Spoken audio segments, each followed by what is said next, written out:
عليكم ورحمة الله وبركاته نحمده ونصلي على رسوله الكريم أما بعد قال رسول الله صلى الله عليه وسلم إنما الأعمال بالنيات সুপ্রিয় দর্শক শ্রোতা মণ্ডলী দেশে কিংবা বিদেশে যে যেখানে আছেন মাহে রমাদানের শুভেচ্ছা রইল সকলকে প্রীতি নিন শুভেচ্ছা নিন যে হাদিসটি আমরা শুনলাম সেখানে রাসূলুল্লাহ সাল্লাল্লাহু আলাইহি ওয়াসাল্লাম ইরশাদ করছেন সমস্ত আমল নিয়তের উপর নির্ভরশীল।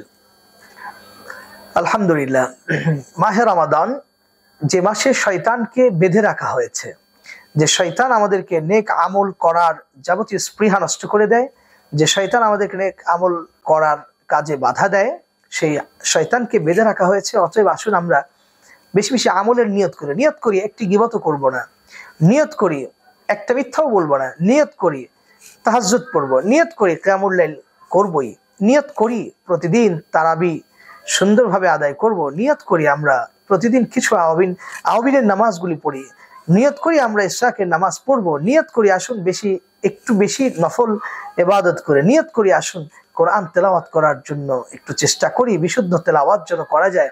আসুন একটু নিয়ত করলেই আল্লাহ তাআলা বরকত দান করবেন। অতএব আসুন সমস্ত আমল যেহেতু নিয়তের উপর নির্ভরশীল, অতএব নিয়তটা পাকাপোক্ত করি এবং প্ল্যান পরিকল্পনা করে মাহে রমাদানকে আমল দিয়ে সাজাই। আল্লাহ তাআলা আমাদেরকে তৌফিক দান করেন। ওয়া মা তৌফিক ইল্লা বিল্লাহ। আসসালামু আলাইকুম ওয়া রাহমাতুল্লাহি ওয়া বারাকাতুহু।